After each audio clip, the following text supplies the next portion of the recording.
नमो हरिहंताणं नमो सिद्धाणं नमो आयरीयाणं नमो वज्रायाणं नमो लो सर्वसाहुनं मोक्षमार्गस्य नेतारं भेतारं कर्मभूभृतां ज्ञातारं विश्वतत्त्वानां वन्दे तद्गुणलब्धे।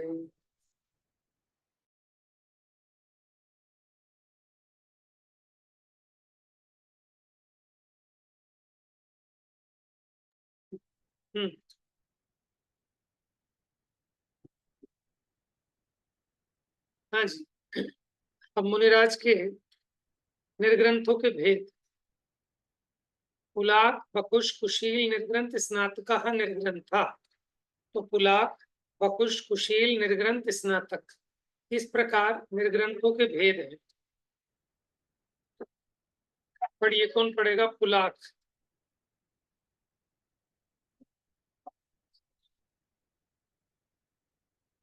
भैया एक क्वेश्चन है।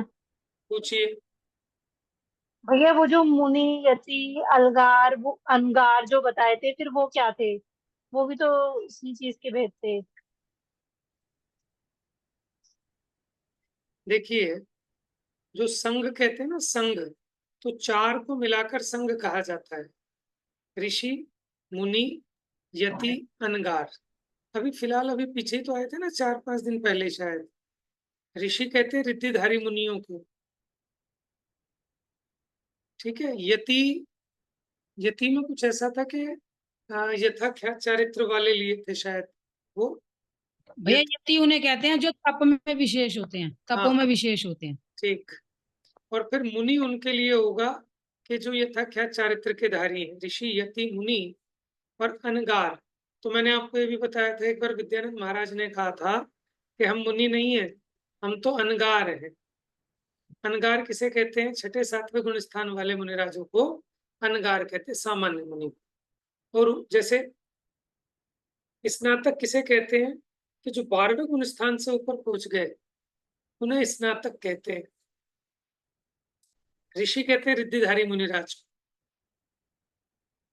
देखते हैं अभी, अभी निर्ग्रंथों के इतने भेद किए। चलिए पढ़िए, फिर देखते हैं इसमें। पुलाक।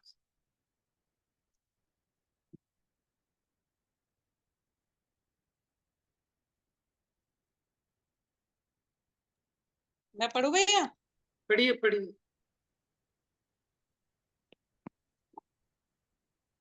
पुलाक, उत्तर गुणों की भावना से रहित, जिनके मूल व्रतों में भी किसी क्षेत्र या किसी काल में कदाचित पूर्णता नहीं होती है, वे पुलाक हैं। जैसे पराल यानी छिलके सहित शाली धान, चावल अपनी शुद्धता के अभाव में पुलाक कहलाता है। उसी प्रकार जिन मुनि के किसी क्षेत्र या काल के वश मूल गुण की विराधना होती है, उनमें दोष लगता है, वे अशुद्धता के संयोग से पुलाक कहलाते हैं। ठीक है, पुलाक का मतलब क्या होता है? कि छिलके सहित जो चावल है, ठीक है, तो वो शुद्धता का अभाव है, तो वो पुलाक कहता है। तो जिन मुनि के किसी क्षेत्र में किसी काल में मूल गुण की विराधना होती है, उसमें दोष लगता है, वो मुनि पुलाक कहलाते हैं। बकुश। बकुश, जिनके बाह्य अभ्यंतर परिग्रह के अभाव हेतु निरंतर उद्यम है, पंच महाव्रतों का अखंड पालन है, मूल गुण में कोई दोष नहीं लगता है, परंतु शरीर, कमंडलू, पुस्तक, पीछी आदि उपकरणों की विभूषा उन्हें संभालने, शोभित करने में कुछ अनुराग है, वे बकुश हैं। बकुश यानी कुरबुरित, चितकबरा, उज्ज्वलता में कुछ मलिन होना, तुष के संयोग सहित चावल, शाली से पृथक नहीं होना। जिन मुनि के मूल गुण अखंडित पलते होने पर भी धर्मानुरागवश धर्म प्रभावना की चाह है, धर्मानुरागी बुद्धि से व्रतों की शुद्धि के लिए 7 गारव, रिद्धि गारव की चाह होने के कारण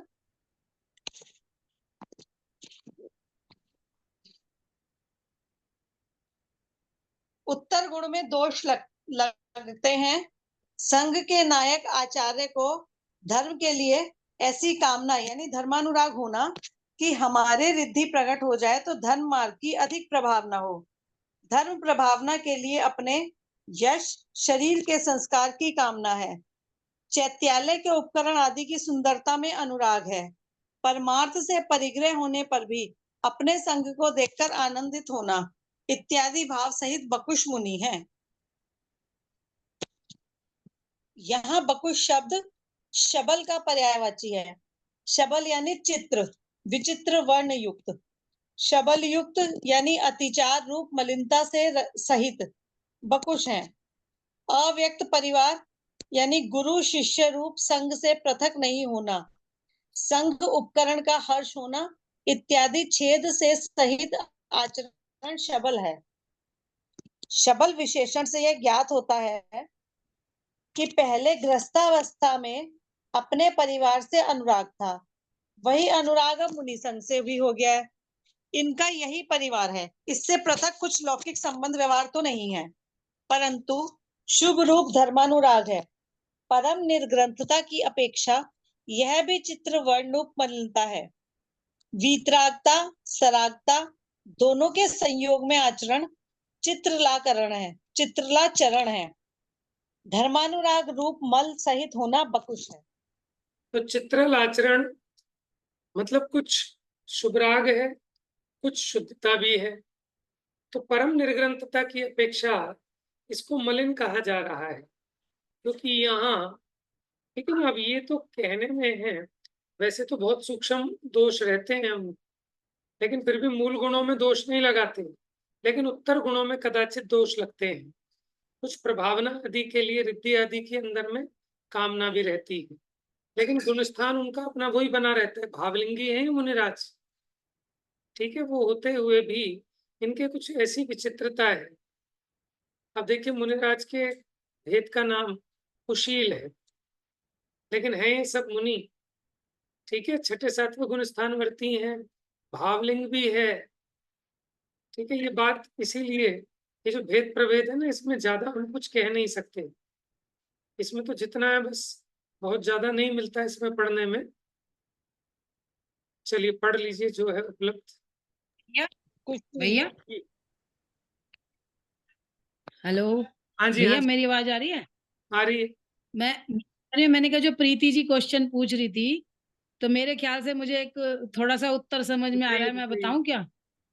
बिल्कुल बताइए। मेरे ख्याल से जो वो मुनि, ऋषि, यति और अनगार हैं, वो तो शुद्ध हैं चारों, और वो शुद्धता में उनके भेद हैं, और ये वाले जो भेद हैं ये मलिनता की अपेक्षा भेद हैं बहुत मेरे बढ़िया, ख्याल ऐसा से। भी कह सकते हैं आप। ठीक ठीक, बहुत बढ़िया, ठीक है ना। ऋषि, मुनि, यति, अनगार, उसमें अशुद्धि वाली कोई बात नहीं आई थी, लेकिन यहाँ जो निर्ग्रंथ के भेद बता रहे हैं, इनमें कुछ अशुद्धि वाले भी आ गए, अभी शुद्धि वाले भी आ जाएंगे। वैसे पढ़ लेते हैं इसको पूरा। हाँ, कुशील। मूल गुण उत्तर गुण का पूर्णतया पालन करते हुए भी संजलन कषाय के उदयवश परिग्रह से पृथक नहीं हो पाना, किसी कारणवश उत्तर गुण में दोष भी लग जाना कुशील है। यहाँ परिग्रह पद का अर्थ गृहस्थ के परिग्रह समान नहीं लेना, गृहस्थ तो सभी परिग्रहों में स्वेच्छानुसार प्रवृत्ति करता है, मुनि उस प्रकार का परिग्रह नहीं रखते हैं। यदि रखें तो श्वेतांबर आदि के समान भेषी हैं। नाम मात्र भेष को धारण करने से तो दिगंबर मुनि की पंक्ति में नहीं आते हैं। ये मुनि तो व्रतों का अखंडित पालन करते हैं, परंतु इनके कमंडलू पीछी पुस्तक का ग्रहण है, गुरु शिष्य का संबंध है, यही परिग्रह है। जो इनसे पृथक नहीं है वे वास्तव में परिग्रह से सहित हैं। इस प्रकार कुछ रागांश सहित मुनि कुशील है। इस कुशील दशा के दो भेद हैं, प्रतिसेवना और दूसरी कषाय। मूल गुण विराधना रहित अखंड पलते होने पर भी किसी कारणवश उत्तर गुण की विराधना हो जाना, गुरु शिष्यत्व का अभिमान दूर नहीं होना, प्रतिसेवना कुशील है। अन्य कषायों के वश नहीं होने पर भी मात्र संज्वलन कषाय के उदयाधीन होना कषाय कुशील है। हाँ जी, तो अभी हमने जो 3 भेद देखे, पहला देखा पुलाख, वकुश और कुशील। ठीक है, इनमें कुछ दोष लगते हैं।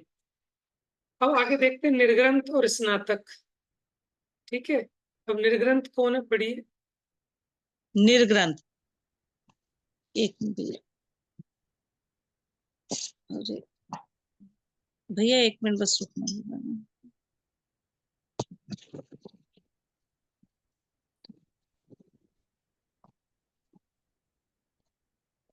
मोह कर्म के उदय का सर्वथा अभाव हो जाने पर भी जल में मंद मंद लहरों के समान प्रगट अनुभव में नहीं आने वाले योग उपयोग की मंद मंद चंचलता युक्त रागादि के अभाव में प्रकट हुई वीतरागता में अंतर्मूर्त बाद अनंत चतुष्टय प्रकट करने की योग्यता वाले 12वें शीर्णमोह गुणस्थानवर्ती मुनि निर्ग्रंथ हैं।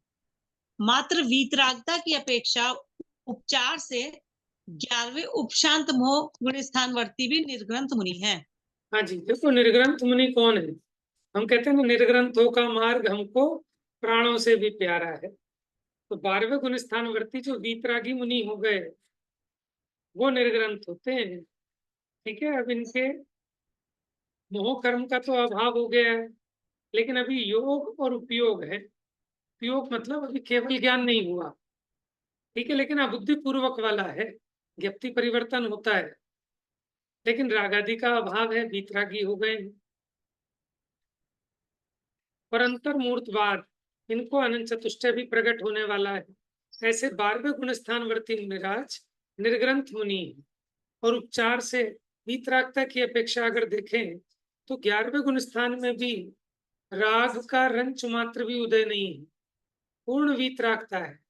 तो उपशांत मोही 11वें गुणस्थानवर्ती भी निर्ग्रंथ है। अब आइए अगला, स्नातक। स्नातक इसमें कहते हैं ग्रेजुएट। ठीक है, ग्रेजुएट को स्नातक। और परा स्नातक या स्नातकोत्तर, वो किसे कहते हैं, मास्टर। मास्टर डिग्री होती है ना, एक होती है ग्रेजुएट, एक होती है पोस्ट ग्रेजुएट।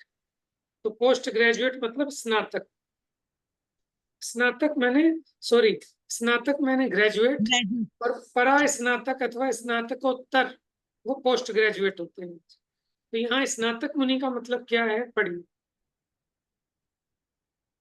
स्नातक 4 घाती कर्मों के सर्वथा नाश में प्रकट हुई दशा 13वें 14वें क्रमशः संयोग केवली, अयोग केवली, गुणस्थानवर्ती, अनंत चतुष्टय संपन्न अरहंत स्नातक मुनि है। स्नात वेद समाप्तौ धातु से स्नातक पद बनता है, जिसका अर्थ है ज्ञान की परिपूर्णता, अर्थात परिपूर्ण ज्ञानी सर्वज्ञ स्नातक मुनि है। ये सभी मुनि वस्त्र, आभरण, आयुध, घर, कुटुंब, धन, धान्य आदि समस्त परिग्रह से रहित निर्ग्रंथ हैं। यद्यपि निश्चय न की अपेक्षा पुलाक, बकुश, कुशील ये 3 मुनि मोहनीय कर्म के सद्भाव से निर्ग्रंथ नहीं है। परमार्थ से मोहनीय कर्म का सर्वथा अभाव हो जाने पर 11वें 12वें गुणस्थान से ही निर्ग्रंथपना प्रकट होता है। तथापि व्यवहार नय की अपेक्षा पांचों प्रकार के मुनि निर्ग्रंथ ही हैं।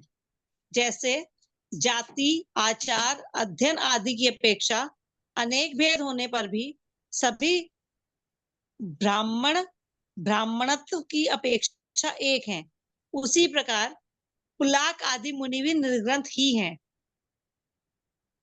तत्वार वार्तिक में ऐसा भी कहा है कि सम्यक्त से सहित और वस्त्राभरण, आयुध आदि समस्त परिग्रह से रहित पने की अपेक्षा सभी मुनि एक समान है।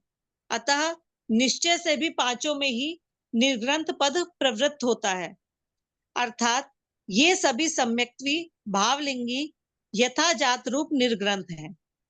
इनमें से पुलाक, बकुश, देखिए ये जो सारे हैं ना, भले पुलाक हैं, बकुश हैं, कुशील हैं, ये भी भावलिंगी संत हैं। ठीक है, सब सम्यक दृष्टि हैं, 3 कषाय चौकड़ी का भाव है, यथा जात रूप निर्ग्रंथ है, लेकिन अभी भी कुछ वीकनेस है, कुछ कमजोरी है। ठीक है, आगे देखिए। इनमें से पुलाक, बकुश और प्रतिसेवना कुशील, इन 3 के 6वां 7वां ये 2 ही गुण स्थान है। कषाय कुशील के 6वें से 10वें पर्यंत 4 गुण स्थान है। निर्ग्रंथ के 11वां और 12वां ये 2 ही, तथा स्नातक के 13वां 14वां ये 2 ही गुण स्थान है। प्रश्न, जैसे पुलाक मुनि के मूल व्रत का भंग होने पर भी सम्यक्त और नग्नत्व के कारण निर्ग्रंथता है, उसी प्रकार सम्यक दृष्टि श्रावक में भी सम्यक्त्व के कारण निर्ग्रंथता का प्रसंग आता है। उत्तर, जैसी नग्न दिगंबर मुद्रा रूप निर्ग्रंथता मुनि के है, उस प्रकार के श्रावक के नहीं है, अतः ग्रस्त के निर्ग्रंथता का प्रसंग नहीं आता है। हाँ जी, देखिए विषय थोड़ा सा नया है, ठीक है, थोड़ा अटपटा है। अभी पीछे कह रहे थे पुलाक, बकुश और प्रतिसेवना कुशील, इन 3 के 6वां 7वां ये 2 गुण स्थान है। ठीक है, जो कुशील के 2 भेद थे, प्रतिसेवना और कषाय कुशील, तो उसमें से जो कषाय कुशील हैं उनके 6वें से 10वें तक गुण स्थान हो सकते हैं, निर्ग्रंथ के 11वां 12वां और स्नातक के 13वां 14वां। फिर प्रश्न किया, पुलाक मुनि के इन्होंने बताया था कि जो मूल गुण हैं उनमें भी दोष लगते हैं, तो कहते हैं मूल व्रत का भंग होने पर भी सम्यक्त्व और नग्नत्व के कारण निर्ग्रंथता कही, क्योंकि सम्यक्त्व भी और नग्नत्व भी है। तो ऐसी जो सम्यक दृष्टि श्रावक है उसको भी निर्ग्रंथ कह दो, क्योंकि सम्यक्त्व तो उसको भी है। तो कहा नहीं, क्योंकि जैसी नग्न दिगंबर मुद्रा रूप निर्ग्रंथता मुनिराज के है, वैसी सम्यक दृष्टि श्रावक के नहीं है, इसलिए ग्रस्त के निर्ग्रंथ पने का प्रसंग नहीं आता। वो कहते हैं अगर नग्न पने से लेते हो तो कोई नग्न लिंगी भेषी अन्यमती अथवा भिकारी आदि, उसको निर्ग्रंथता का प्रसंग आ जाएगा। कि अगर देह की नग्नता से कहते हो तो कहते हैं उसके नहीं आएगा, क्योंकि उसके सम्यक्त्व का अभाव है। तो जो सम्यक्त्व सहित नग्नता है वही निर्ग्रंथता रूप में मान्य है, और सम्यक्त्व नहीं हो, मात्र नग्नता हो, तो वहां निर्ग्रंथता का अभाव है। पढ़िए। प्रश्न, ऐसा होने पर नग्न लिंगी भेषी के निर्ग्रंथता का प्रसंग आएगा। उत्तर, सम्यक्त नहीं होने पर मात्र नग्नता में निर्ग्रंथता का अभाव है। सम्यक्त सहित नग्नता ही निर्ग्रंथता रूप में मान्य है। मात्र नग्नता को निर्ग्रंथता मानने पर गहल यानी बावला, अर्धविक्षिप्त बालक, सदा नग्न रहने वाले तिर्यंच के भी निर्ग्रंथता का प्रसंग आएगा। अतः सम्यक दर्शन, सम्यक ज्ञान सहित संसार शरीर भोगों से विरक्त हो नग्नता धारण करना ही निर्ग्रंथता है। अष्टपाहुड़ जी में ऐसा निरूपण है कि भावलिंग सहित नग्नत्व को धारण करने वाले मुनि ही मोक्ष प्राप्त करते हैं। आत्मा की भावना बिना मात्र नग्नता धारण करने से मोक्ष प्राप्त नहीं होता है। चिदानंद स्वरूप आत्मा की भावना सहित ही नग्नता सफल है। अपने आत्मा को जाने बिना मात्र नग्न रूप धारण करना कुछ भी कार्यकारी नहीं है। भावलिंग सहित द्रव्यलिंग द्वारा ही कर्म प्रकृति समूह का नाश होता है। आत्मा की भावना बिना बहुत शास्त्रों को पढ़ने पर भी कल्याण नहीं होता है। मात्र द्रव्यलिंगी जिन वचन की यथार्थ प्रतीति नहीं कर पाता है। आगम में पुण्य पाप रूप आश्रव को हे यानी त्याग करने योग्य कहा है। यह उसे उपादेय रूप भला मानता है। द्रव्य कर्म, भाव कर्म, नो कर्म जीव के स्वभाव नहीं है, पुद्गलमय है। यह राग द्वेष रूप भाव कर्म का स्वयं कर्ता बन प्रवृत्ति करता है, स्वयं को पर से पृथक नहीं मानता है। अतः इसके 11 अंग 9 पूर्व का ज्ञान हो जाने पर भी यह आत्म ज्ञान शून्य मिथ्या दृष्टि ही है। यह अपने मुख से तो शास्त्र का निरूपण कदाचित ऐसे यथार्थ भी करता है जिसे सुनकर अन्य भव्य जीव सम्यक्ति हो मोक्ष प्राप्त कर लेते हैं, परंतु इसे आत्मा की यथार्थ प्रतीति नहीं होती है। यह ऐसा श्रद्धांत तो करता है कि शास्त्र संपूर्ण सत्य हैं, केवली भगवान मिथ्यावादी नहीं है, परंतु मैं अन्य समस्त पर द्रव्यों से भिन्न ज्ञान दर्शनमयी शुद्ध चेतना स्वरूप हूं, ऐसा आत्मानुभव नहीं करता है। अतः इसे मोक्ष प्राप्ति नहीं है। आत्मा की भावना सहित जीव अल्प ज्ञान से भी अरहंत दशा प्राप्त कर लेते हैं, किंतु किन्हीं शिवभूति मुनिराज को तो बहुत शास्त्र पढ़ने पर भी स्मरण कुछ भी नहीं रहता था। तब गुरु ने इन्हें मारुष मातुष ऐसा वाक्य पढ़ाया, जिसका भाव था कि कहीं भी राग द्वेष मत करो, अपने स्वभाव में लीन रहो। ये उसे भी घोकते घोकते एक बार भूल गए। पुनः उन्हें वह याद ही नहीं आया। एक बार कोई महिला नदी किनारे उड़द की दाल धो रही थी। किसी के पूछने पर उसने कह दिया तुष्माश भिन्नम, उड़द की दाल को छिलके से पृथक कर रही हूं। उन मुनि ने ये वचन सुनकर ऐसा निर्णय किया कि शरीर तुष के समान और आत्मा माश के समान दोनों होने से दोनों पूर्णता पृथक पृथक है। इसके बल पर अपने शाश्वत स्वभाव में स्थिर हो। शपक श्रेणी चढ़ शुक्ल ध्यान रूपी अग्नि द्वारा 4 घाती कर्मों का अभाव हो जाने से अनंत चतुष्टय संपन्न अरहंत हो गए। तदुपरांत आयु आदि अघाती कर्मों का भी अभाव हो जाने पर सिद्ध हो गए। अतः सतत शाश्वत एक आत्मा की ही भावना करने योग्य है।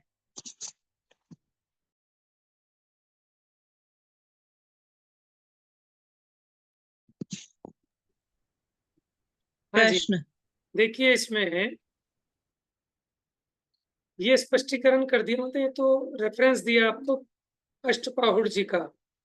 तो अष्टपाहुड़ के रेफरेंस से समझाया कि बिना भावलिंग के अकेला द्रव्यलिंग कर्मों के नाश करने में सार्थक नहीं है, समर्थ नहीं है।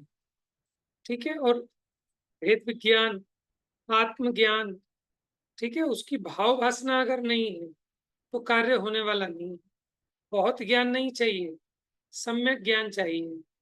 जैसे शिवभूति मुनिराज पढ़ते पढ़ते भी उन्हें कुछ याद नहीं रहता था, लेकिन उड़द की दाल के छिलके भिन्न देखकर भाव भासना हो गई कि आत्मा, ठीक है, कर्म आदि से भिन्न है, शरीर आदि से भिन्न है। तो इस प्रकार सतत एक आत्मा की ही भावना करनी योग्य है। अब प्रश्न करते हैं कि यहाँ आप जिस भावलिंग की बात कर रहे हो, वो भावलिंग क्या चीज है? अभी किसी का कोई प्रश्न है क्या? जो विषय आपने पढ़ा, इसमें किसी का कोई प्रश्न है तो ले लें पहले। चलिए, अब देखते हैं भावलिंग क्या है। पढ़िए। प्रश्न, यहाँ प्रधानता से भैया मुझे एक प्रश्न। हाँ जी, भैया पूछिए पूछिए। भैया मेरा प्रश्न ये है कि जैसे द्रवलिंगी मुनि के लिए कहते हैं कि इनको सब शास्त्रों का भी ज्ञान हो जाता है, 11 अंग 9 पूर्व का भी ज्ञान हो जाता है, तो ऐसे उनके पढ़ने में नहीं आता कि भाई आत्मा की भावना से ये सब काम होना है? हाँ जी, तो ऐसे देखिए, कैसे चूक रहे, सही। ऐसे क्या बात हो जाती? या तो ये नियम बता दिया, हालांकि ऐसा नहीं है कि ऐसे बहुत होते होंगे। करना योग में तो अगर एक भी ऐसा हो गया तो उस नियम को भी बताना पड़ेगा कि मिथ्या दृष्टि 11 अंग 9 पूर्व का भी ज्ञाता हो सकता है, लेकिन इसमें मत समझना कि बहुलता हो। अगर थोड़े भी हुए तो हमको बताना पड़ा और सिर्फ ये समझाने के लिए कि जो उसकी भाव वासना तो नहीं करता, लेकिन अधिक ज्ञान के उसमें लगा रहता है पढ़ने में, तब भी तो उसको ये प्रेरित किया कि भैया इतना भी हो सकता है कि ज्ञान तो इतना बढ़ जाए, लेकिन अगर तू प्रतीति नहीं करेगा तो किसी काम का नहीं। इसके लिए आपने कहानी पढ़ी होगी, आप कुछ भी कहो, डॉक्टर साहब की बुक है ना, उसमें तिरिया चरित्र की कहानी है। तो उसमें वो जो ब्राह्मण था, उसने सैकड़ों किताबें लिखी थी स्त्री के चारित्र के ऊपर, ठीक है, लेकिन उसने लिखा तो इतना कुछ था, लेकिन उसको भाव वासना नहीं थी कि स्त्री का चारित्र क्या होता है। तो वो जो एक पनिहारिन थी, उसने 10 मिनट में ऐसा मतलब नाटक रचा कि अब उसको समझ में आया कि तिरिया चरित्र क्या होता है। तो वो अंत में कहता है कि मैंने लिखा तो बहुत, लेकिन लखा आज है। तो तुम तो मेरी गुरुनी हो कि मैंने इतने सैकड़ों शास्त्र लिख दिए स्त्री के चारित्र के ऊपर, लेकिन मुझे समझ में आ जाए कि स्त्री का चारित्र क्या होता है। तो देखो, ये वास्तव में आश्चर्य की बात तो है ही कि जिसको इतना ज्ञान हो गया, पढ़ लिया, लेकिन उसकी भीतर में उस प्रकार की भाव वासना। देखो, जैसे कोई गायनी की एक डॉक्टर है बहुत बड़ी, ठीक है, उसने बहुत सारी बुक्स लिखी हैं। फिर जब लेडी प्रेग्नेंट होती है तो उसको तीसरे महीने में सिम्टम आते हैं, उसको उल्टी होती है, सिर दर्द होता है, जी चकराता है, जी मिचलाता है, उसको भारी भारी लगता है, ठीक है। फिर छठे महीने में ऐसा होता है, 9वें महीने में ऐसा होता है, उसको इतनी वेदना होती है, इतना कष्ट होता है, वो सब लिखती है। लेकिन वो अनमैरिड है, आज तक उसका विवाह नहीं हुआ, बच्चा नहीं हुआ। तो वो कितना भी लिखे, लेकिन उसको उसकी भाव वासना नहीं है। यथार्थ भाव वासना तो उसे तभी होगी जब वो किसी बालक को जन्म देगी, ठीक है ना। तो हम इस बात से अनुमान लगा सकते हैं कि ऐसी भी सिचुएशन होती है, पढ़ा भी है, सुना भी, और ऐसा पढ़ा है कि दूसरों को पढ़ाए तो वो सम्यक दृष्टि हो जाए, लेकिन स्वयं को उसकी प्रतीति नहीं आती भीतर कि ऐसा ही है। और ये प्रतीति आए बिना सम्यक दर्शन नहीं होता। वास्तव में ही आश्चर्य की बात है। तो भैया हम अपना निर्णय कैसे करें, हम कहाँ खड़े हैं कहाँ नहीं खड़े हैं? आप तो अपना निर्णय क्या करोगे? आप अपना निर्णय ये करो कि आपको ये मार्ग अच्छा लग रहा है, आपको समझ में आ रहा है, आपको रागादिक हे लग रहे हैं, तो आप इस मार्ग में आगे बढ़ते जाओ। देखो, अलग अलग जगह, जैसे वो बताया ना कि औषधालय में अनेक औषधियां हैं, सारी अच्छी हैं, लेकिन सारी हमारे लिए नहीं है। जिसके जो रोग हो वो उसे ले ले। आप ये बताओ, हमें और आपको एक शास्त्र का भी ढंग से ज्ञान नहीं है, ठीक है। तो ये उपदेश हमारे लिए नहीं है कि 11 अंग पुनः पूर्व का ज्ञान होने पर भी ये जीव मिथ्या दृष्टि रह जाता है। ये तो उसके लिए है कि जो आत्मज्ञान में तो नहीं लगता और खाली शास्त्र ज्ञान में ही लगा रहता है, तो उसको उलायना देकर समझाया है। बात समझ में आ रही है ना? तो हमें इस अपेक्षा से समझना पड़ेगा। तो अगर हम इस उपदेश को ग्रहण करेंगे तो हम वैसे ही नहीं शास्त्र पढ़ते और निरुद्यमी हो जाएंगे। तो टोडरमल जी ने भी लिखा कि जिसको शीत का बुखार हो उसे उष्ण औषधि देना, और जिसे उष्ण का बुखार हो उसे शीत औषधि देना, ठीक है ना। तो वहां तो उपदेश उसको दिया कि जो बहुत क्रियाकांड में लगा है, खूब शास्त्रों को पढ़ता है, और शास्त्रों के पढ़ लेने मात्र से अपने को ज्ञानी मान लेते हैं। तो हम कहते हैं आत्मज्ञान ही ज्ञान है, से सभी अज्ञान।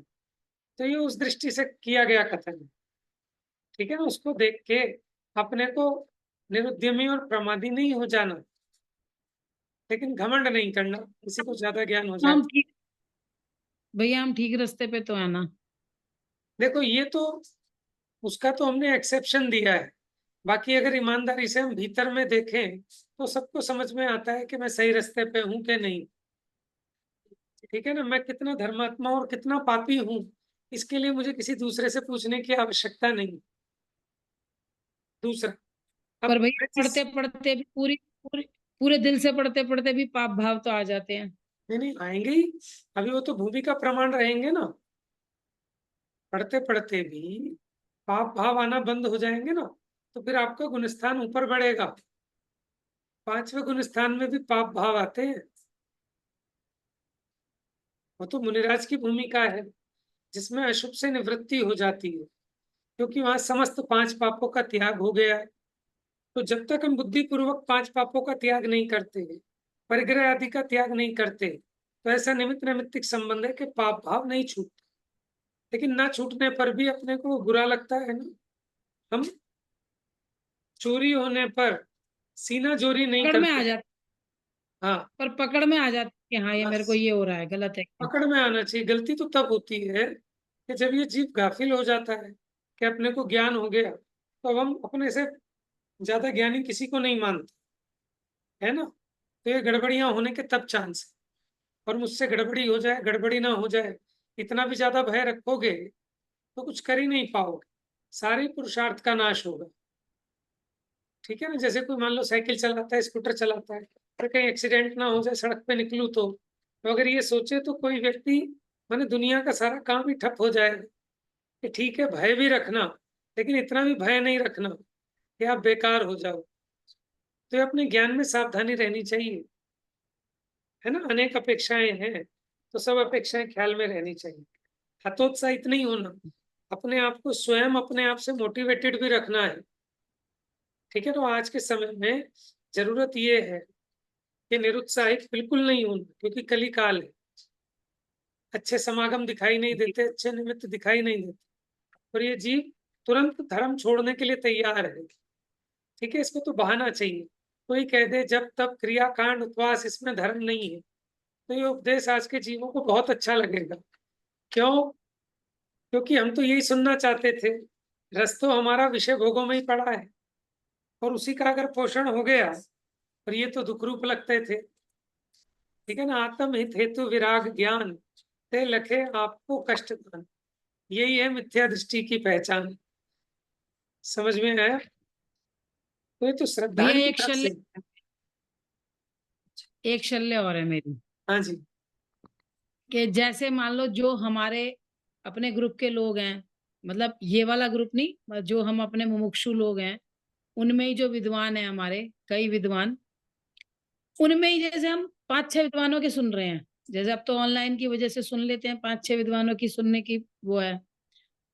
उनमें ही मैंने ये देखा कि कोई विद्वान तो ऐसे कह देता है कि गुरुदेव ने भी ये भूल करी है, और कोई विद्वान किसी दूसरे को कह देता है कि नहीं नहीं वो सही नहीं, वो सही नहीं। तो फिर तब एक बार कई बार बड़ी मतलब ऐसे मन में लगता है यार, तो फिर हम तो इन्हें भी सही मान रहे हैं, क्योंकि ये भाई अपने मुमुक्षु हैं, इन्हें भी सही मान रहे हैं, और ये एक दूसरे को ही गलत बता रहे हैं। तो फिर ऐसे लगता है तो हम निर्णय कैसे करें, क्योंकि हम तो इतने ज्ञानी नहीं है। तो जैसे देखो भाई कई लोग ये ऐसे कह देते हैं, अरे उनकी मत सुनना, उन्होंने तो गुरुदेव की भी भूल निकाल दी। गुरुदेव की भूल निकालने वाले की क्यों सुन रहे हो तुम? बिल्कुल मत सुनना, वो तुम फंस जाओगे, तुम भटक जाओगे। कोई कहता है अरे नहीं नहीं उन्होंने भी देखो गलत बोला है, उनकी मत सुनना, तुम भटक जाओगे। तो तब बड़ा कंफ्यूजन होता है मुझे, देखो बस ऐसा कि है, तब क्या करें। देखो ऐसा है, हमारा जो जिनमार्ग है, आगम और उसके बाद युक्ति। ठीक है। पहले तो आगम में आप देखो, अगर कोई व्यक्ति प्रमाण दिखा रहा है, देखो जिसके सच्चे गहने होते हैं, ठीक है, सच्चा माल होता है, वो परीक्षा से नहीं घबराता। वो कहता है सब पूरी मार्केट घूम आओ, फिर आके वहां ले जाना, क्योंकि हमारा चोखा माल है। जिसके माल में कुछ खराबी होती है, ठीक है ना, वो कहता है नहीं नहीं नहीं नहीं नहीं, कोई तर्क नहीं लगाओ, कोई युक्ति नहीं लगाओ, हम पे भरोसा करो, बस हमारा माल सच्चा है। ठीक है।